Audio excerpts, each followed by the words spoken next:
ये भी आ चुके हैं यहाँ पे। गुड मॉर्निंग दोस्तों, जय श्री राम, जय माता दी। तो दोस्तों कैसे हैं आप सब? आई होप अच्छे होंगे, स्वस्थ होंगे, मस्त होंगे और मैं भी बढ़िया हूँ। तो दोस्तों सबसे पहले आप सभी को तुलसी पूजन दिवस और मातृ पितृ पूजन दिवस की ढेर सारी शुभकामनाएं। तो दोस्तों आज है 25 दिसंबर। तो आप सभी जानते होंगे कि हम सनातनियों के लिए तुलसी पूजन दिवस के क्या मायने हैं और मातृ पितृ पूजन तो आप समझते ही होंगे। तो आप सभी को एक बार फिर से ढेर सारी शुभकामनाएं और आशा करते हैं कि सभी लोग तुलसी पूजा करेंगे और मातृ पितृ पूजा तो सभी करते हैं।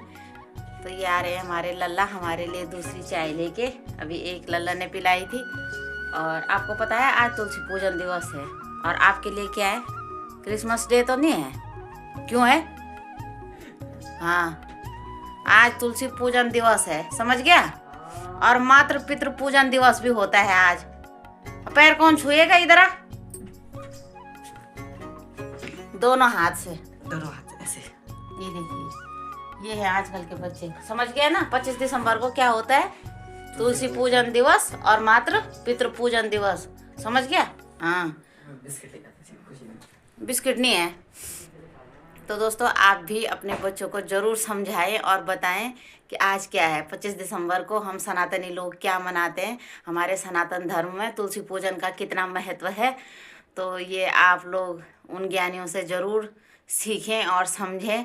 लेकिन जितना मुझे पता है तो आज, क्योंकि पिछले साल भी मेरे पास कैमरा नहीं था, तो मैंने अपने बच्चों को यही बताया था, सूखा पेड़ लगाने से कुछ नहीं होता है। जिस पेड़ में पौधे वो जड़ें हों, जिसकी जड़ें मजबूत हों, जो फलदायक हो, जो आशीर्वाद देता हो, हम उसकी पूजा करेंगे। बाकी सूखे पेड़, प्लास्टिक के पेड़ लगाने से कुछ नहीं होता है। हरियाली, पर्यावरण और हमें ऑक्सीजन सिर्फ पेड़ पौधों से ही मिलता है, जिनकी जड़ें मिट्टी से मिली हों। तो अपनी जड़ों को मिट्टी से मिलाएं और सभी लोगों को एक बार फिर से तुलसी पूजन दिवस और मातृ पितृ पूजन दिवस की ढेर सारी शुभकामनाएं। तो चलिए दोस्तों मिलते हैं थोड़ी देर में। तो दोस्तों यहाँ पे हो चुका था मेरा नहाना धोना, तो मैं नहा धो के आ गई। मैंने तुलसी की साफ़ सफाई कर दी है, नीचे भी और तुलसी का पौधा भी। तो दोस्तों पौधा मैंने लगाया है प्लास्टिक बाल्टी में और ये देखिए मैंने जो है इसकी साफ़ सफाई करके इस पे जल चढ़ा दिया है और इस पे चढ़ाऊंगी मैं अब लाल चुनरी और मौली बांधते हैं वस्त्र नाम पे। ये मौली बांधी मैंने और थोड़ा बहुत जितना आता था मैंने उतनी कोशिश की है और बच्चों को भी बताया है कि बेटा ऐसे ऐसे करते हैं। अब बच्चे सीखें ना सीखें उन पे डिपेंड करता है, लेकिन हम अपनी तरफ से अपनी संस्कृति पूरी कोशिश करते हैं बच्चों को दिखाने के लिए। तो ये देखिए यहाँ पे मैंने धूप दीप भी जला दिया है और मैंने रोली चंदन और जो अक्षत होते हैं वो सब अपने तरफ से पूरी कोशिश की है करने की। और यहाँ पे मैं माता रानी के लिए श्रृंगार भी लाई थी और ये पीले फूल चढ़ाए हैं मैंने और तिल के तेल का दीपक जलाया है। तो श्रृंगार में मैंने चूड़ी बिंदी जो भी होता है माता रानी का श्रृंगार सब लाई थी मैं। और वैसे तो दोस्तों मैं भी कोई पुजारन नहीं हूँ, बस थोड़ा सा एक लोटा जल का चढ़ा दिया है, रोज़ चढ़ाती हूँ जो, अब इतना ही आता है मुझे। धूप दीप करती हूँ और बस। और फिर ये तो मैंने थोड़ा बहुत दिल्ली में देखा था दोस्तों अपनी बगल वाली दीदी को करते हुए, तो उनसे ही सीख के थोड़ा बहुत मैंने किया है। और ये मैंने थोड़ी सी आरती दिखा दी है तुलसी मैया को। और ये सबको करना चाहिए वैसे, अपने सनातन धर्म में जो चीज़ है तो उसका हमें सम्मान करना चाहिए, पालन करना चाहिए, अपनी संस्कृति को बचा के रखना चाहिए। बाहर के तो हम अच्छे से सीख जाते हैं, लेकिन धीरे धीरे जो अपनी संस्कृति हमारी है वो विलुप्त होती जा रही है। तो एक छोटी सी कोशिश हम आज कर रहे हैं। और जिस दिन तुलसी पूजन होता है उसी दिन मैं इतनी वो करती हूँ, और तुलसी विवाह के दिन नहीं तो एक लोटा पानी का चढ़ा दिया। तो ये सज गई थी मेरी तुलसी मैया, ये देखिए बहुत ही प्यारी लग रही थी। और दोस्तों आशा करती हूँ कि आप लोगों ने भी किया होगा, सभी ने किया होगा, क्योंकि सभी सनातनी लोग हैं।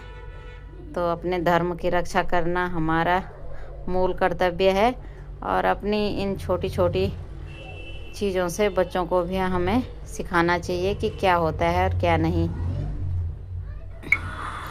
दोस्तों नाश्ता बनाते हैं। नाश्ते में बनाऊंगी प्लेन पराठे। और ये देखिए मैंने अंदर से टी शर्ट पहन रखी है, बाहर से ऐसे ही कुर्ता डाल दिया। तो दोस्तों आज है अगस्त मुनि में मेला। आज के 2-3 दिन से हो रहा है, तो मेरा भी अचानक से प्रोग्राम बन गया है। गौरी ने बोला दीदी चल चल चल, तो मैंने कहा चलो हो आते हैं। तो निकल गए हम मेले की तरफ। और ये है अगस्त मुनि का सुंदर सा रास्ते का नज़ारा। ये देखिए दोस्तों, नदी भी आजकल कितना कम पानी हो रखा है नदी में भी। और ये प्यारी सी धूप भी खिल चुकी है पहाड़ियों पे। और ये सुंदर सा नज़ारा अगस्त मुनि रोड का। तो दोस्तों देखिए रोड कितनी अच्छी हो गई है। जब हम स्कूल में थे, कॉलेज में, तब बहुत ही बेकार थी यहाँ की रोड। और ये देखिए कितनी अच्छी चित्रकारी कर रखी है यहाँ पे। पहुँच गए हैं हम मेले में। ये देखिए सुंदर सुंदर दुकानें सजी हुई थी, चारों तरफ रौनक ही रौनक। लेकिन दोस्तों भीड़ इतनी ज़्यादा थी कि मैं 1 घंटे से ज़्यादा यहाँ टिक नहीं पाई। तो मैंने अपनी बहनों को बोला भाई जाओ, तुम्हें जो ख़रीदारी करनी है करो। और मैं एक जगह पे जाके आराम से बैठ गई थी। इतनी धूल में और इतनी भीड़ में मेरे से बिल्कुल भी बर्दाश्त नहीं हो पाता है। और ये आ गई थी कभी, और ये उसका बेटा कुकू। तो इन्हीं का इंतज़ार कर रहे थे। इसको मिलने की वजह से मैं ज़्यादा गई कि मैंने कहा चलो इसको भी मिल लें, इस नटखट शैतान को। ये देखिए छुप रहा है कैमरे से, आधी इसकी वीडियो बना रहा था। और ये देखिए दोस्तों चरखी इसको बोलते थे हम बचपन से, चरखी। तो दोस्तों इस बार मैं नहीं बैठी क्योंकि आदि गया था मेरे साथ और आदि चला गया अपने दोस्तों के साथ। तो मैं अकेली पड़ गई। मेरी बहनें तो इसमें बैठती हैं नहीं, तो मेरे से भी नहीं हो पाया। मैंने कहा छोड़ो, दूर से ही देखा। और देखिए यहाँ पे मैं आ गई थी एक साइड को। और दोस्तों यहाँ पे शायद क्रिकेट स्टेडियम बन रहा है। तो बच्चे काफ़ी सारे जो हैं बहुत खुश हैं स्टेडियम की वजह, क्योंकि सभी बच्चों के लिए क्रिकेट कितना मायने रखता है वो मैं अपने बेटे को देख के सोचती हूँ। तो मैं आ गई थी इधर शांत माहौल में। शांत तो क्या होना था, पर भीड़ कम थी यहाँ पे। और यहाँ पीछे जो है सांस्कृतिक प्रोग्राम भी चल रहे थे। और यहाँ पे हीमा नेगी करासी जी आ रखी हैं। ये है इधर देखिए स्टेज लगा हुआ है यहाँ पे, तो उनके गाने चल रहे थे। और ये देखिए सब धूप सेक रहे हैं, बहुत तेज़ धूप थी और गर्मी भी बहुत ज़्यादा लग रही थी यहाँ पे। तो ये देखिए सारी भीड़, अब जैसे ही करासी जी आई तो सारे लोग इधर को आने लगे हैं। और ये देखिए मैं तो यहाँ पे बैठी हूँ अकेले, क्योंकि मेरी बहनें तो जा रखी हैं, पता नहीं क्या ख़रीदारी करनी है इन लड़कियों को। सब घर गृहस्थी में फंस गए हैं, तो गृहस्थी की चीज़ें ही ला रही होंगी। तो देखिए मैं तो अकेले अकेले यहाँ पे बोर हो रही थी।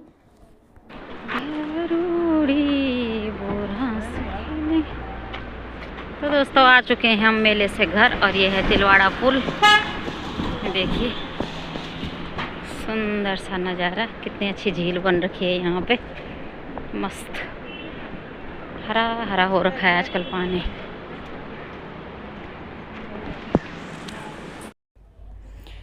तो दोस्तों यहाँ पे गौरी पता नहीं क्या क्या लाई थी बच्चों के लिए, और वही दिखा रही है। और इन्होंने मेरा सारा कमरे की ऐसी तैसी कर रखी है। ये देखिए गंद मचा रखी है दुनिया भर की। तो दोस्तों ये है मेरा मेले से आने के बाद का सीन। तो मैं आ चुकी हूँ सीधे कंबल के अंदर, क्योंकि मुझे ना बहुत थकान लग जाती है। मैं घर से बाहर, मतलब अपने गेट से बाहर बहुत कम जाती हूँ, बहुत, यहाँ तक कि मैं सब्ज़ी लेने तक नहीं जाती हूँ। और आज मैं गई हूँ और पूरे 4 घंटे लगे मेरे उस मेले में। लेकिन मैं मुश्किल से 1 ही घंटे घूमी थी। एक गली से मैं अंदर गई और वहीं घूम के और दूसरी गली से बाहर निकल गई और सीधे जाकर मैं बैठ गई एक अकेली जगह पे। तो मैं ज़्यादातर दुकान पे बैठी रहती हूँ, तो इस वजह से मेरा चलना फिरना बहुत कम हो गया है अब। फिर वहाँ से आके भी हमने कुछ नहीं किया है, खाना वाना भी नहीं बनाया है। और वहाँ पे तो बहुत धूप थी, कड़ाके की धूप थी आज, तो बड़ा अच्छा लगा। गर्मी भी लग रही थी वहाँ पे तो बहुत ज़्यादा। और कल बारिश नहीं होती तो पता नहीं कितनी धूल होती, लेकिन आज भी धूल थी कि इतनी भीड़ थी कि सांस लेना मुश्किल हो रहा था अंदर। तो मैं नहीं टिक पाई ज़्यादा देर, मैं बाहर निकल गई थी। किसी के वहाँ बच्चे खो रहे हैं। इतने छोटे छोटे बच्चे लेके गए थे लोग मेले में। मुझे तो बहुत बेकार लगता है, क्योंकि बच्चे इतनी भीड़ में कि इतनी धक्का मुक्की में अगर बच्चे का हाथ छूट गया, चलो खो गए तो कहाँ जाएंगे, कोई यहाँ तो इतना भी नहीं है कि कोई किडनैप करके ले गया। लेकिन अगर ऐसे हो गया कि गिर गया बच्चा, तो भीड़ में मैंने देखा है जहाँ तक लोगों को कि खींच, मतलब कोई किसी पे धक्का लग रहा है तो बेरहमी से धक्का मार के चले ही जा रहे हैं। ये नहीं कि चलो कोई बड़ा बुजुर्ग है उसको साइड दे, नहीं, ऐसा नहीं होता है। कहीं भी जाओ आप लोग, भीड़ में तो धक्का मुक्की होती ही है।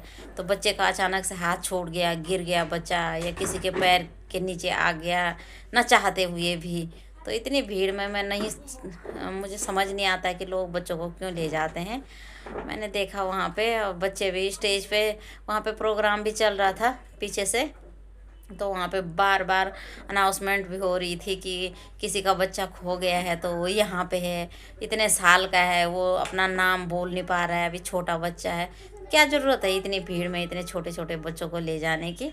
पार्क बन गया अब तो रुद्रप्रयाग में, वहाँ घूम लो। बहुत मुसीबत है भाई, मैं तो कभी नहीं ले गई बच्चों को, और मैं खुद भी बहुत कम जाती हूँ। मैं शादी के बाद एक दो बार ही मेले में गई, और वो भी अकेले बच्चों को घर पे छोड़ के। बच्चे भी ज़्यादा मेरी जिद नहीं करते हैं, अब तो आदि बड़ा हो गया है तो आदि खुद से जाता है, खुद से आता है। और छोटा वाला भी 14 साल का हो गया है, लेकिन वो अभी भी अकेले कहीं नहीं जाता है। ऐसा नहीं है कि उसको नॉलेज नहीं है कि हम जाने नहीं देते, लेकिन खुद ही बच्चे मतलब सोचते हैं कि छोड़ो मम्मी क्या जाना है, तो मैं भी सोचती हूँ कि चलो रहने ही दो, अच्छा है हमारा भी। तो चलिए दोस्तों, आज की वीडियो को रखते हैं इतना ही। वीडियो पसंद आए तो लाइक कीजिए, कमेंट कीजिए, शेयर कीजिए, चैनल को सब्सक्राइब ज़रूर कीजिए, और मिलते हैं एक और नए वीडियो में। तब तक स्वस्थ रहिए, मस्त रहिए, अपनी फैमिली के साथ व्यस्त रहिए। जय श्री राम।